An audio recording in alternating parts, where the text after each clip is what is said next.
పెద్దపల్లి జిల్లా రామగుండం మండలం CPI ML new democracy కేంద్ర కమిటీ పిలుపు మేరకు పార్టీ మండల కార్యదర్శి కొల్లూరు మల్లేష్ అధ్యక్షతన ఈ నెల 28న హైదరాబాద్ సుందరయ్య విజ్ఞాన కేంద్రంలో న్యూ డెమోక్రసీ పార్టీల విలీన సభను జయప్రదం చేయాలని కోరారు.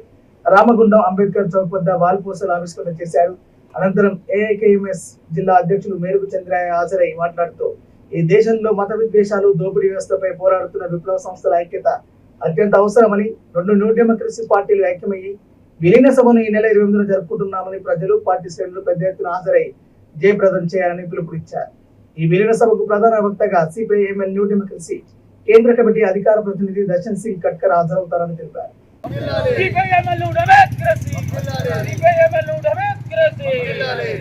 హైదరాబాద్ లో జరిగే విలీన సభను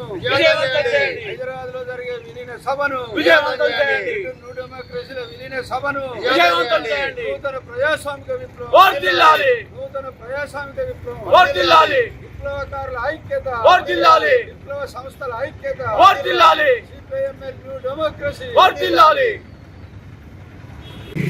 పిల్లలని వ్యవస్థగా పోరాడుతున్నటువంటి అన్ని కూడా ఎక్కడికి రావాలని దేశంలో ఉన్నటువంటి ఈ యొక్క కేంద్ర ప్రభుత్వ మొండి వైఖరికి వ్యతిరేకంగా పోరాడాలని, అదేవిధంగా ఈ యొక్క మోడీ ప్రభుత్వం రైతాంగాన్ని అనేక తిప్పలు పెడుతుంది. ఏదైతే 3 నల్ల చట్టాలను తీసుకొచ్చి ఈ యొక్క ఆదాని అంబానీలకు ఈ యొక్క వ్యవసాయ రంగాన్ని కట్టబెట్టాలని ప్రయత్నం చేస్తుంది. అందులో భాగంగానే గత 2-3 సంవత్సరాల క్రితం 11 నెలల పాటు సాగిన రైతాంగ పోరాటాలు ఢిల్లీ సరిహద్దులో జరిగి మన అందరికీ తెలిసిందే.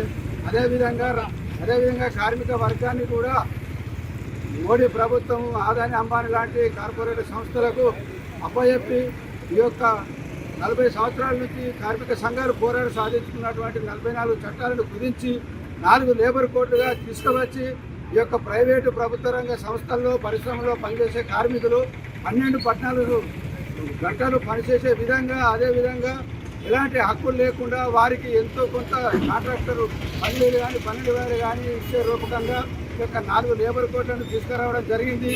కాబట్టి దీనికి వ్యతిరేకంగా కూడా పోరాడవలసిన అవసరం ఉన్నది.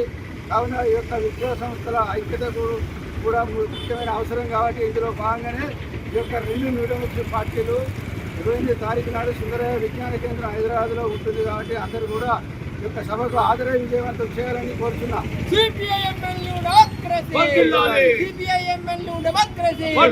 నూతన ప్రజాస్వామిక విప్లవం,